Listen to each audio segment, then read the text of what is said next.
Hello guys, you are watching Sid Gaming, and today we are going to talk about the PlayStation 4, how to fix FPS and FPS lag and increase FPS on your PlayStation 4. And here we go, that's simply settings, and you must use your controller with the USB cable first of all, and the second you just go to the system. In the bottom system, you have enable HDMI device link and a link number of content items.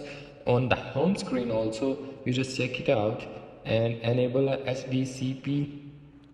All these you can check, and after that you just try. And second thing, I just told you before, you must check and you must connect a USB cable, your controller with the USB cable.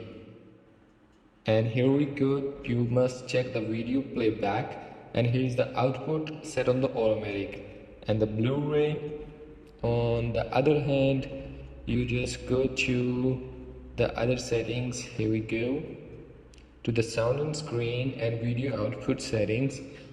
You just check the resolution also, you set on the automatic, and the HDR if your TV or LED is supported, then you just check in and sorry.